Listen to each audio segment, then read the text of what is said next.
আমার শ্রদ্ধেয় নবী শাশুড়ি সিংড়া উপজেলা বিএনপির সাবেক সভাপতি, সাবেক এমপি, সাবেক উপজেলা চেয়ারম্যান, দুঃসময়ের বিএনপির কান্ডারি অ্যাডভোকেট আবুল কালাম আজাদের সহকর্মিনী ফয়জুন্নেসা পুতুল রাজু, উপস্থিত আমার বিভিন্ন ইউনিয়ন থেকে আগত নেতৃবৃন্দ এবং আমার সামনে উপস্থিত ভাইরা এবং মুরব্বী, আমার বাম পাশে মা ও বোনেরা, সবার প্রতি রইল সংগ্রামী সালাম এবং শুভেচ্ছা। আসসালামু আলাইকুম।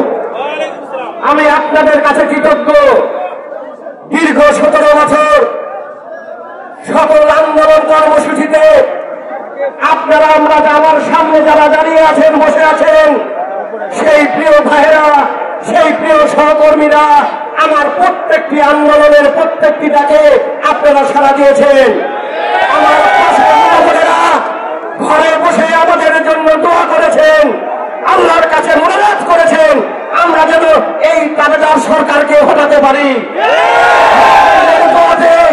আমরা 5ই আগস্টের পরে, 5ই আগস্টে আমরা আন্দোলনের মাধ্যমে এই খুনি হাসিনাকে আমরা পদত্যাগ করেছি। একটি বছর আমরা 31 দফা নিয়ে প্রত্যেকটি মানুষের ঘরে দরজায় দরজায় গিয়েছি। প্রত্যেকটি মা বোন আমাদেরকে দোয়া করেছে, ধানের শীষের জন্য দোয়া করেছে। প্রিয় ভাইরা, আজকে বিপ্লব সংহতি দিবস। আজকে এই দিনে 7ই নভেম্বরে বিপ্লব সংহতি দিবস জাতীয়ভাবে ঘোষণা করা হয়েছিল।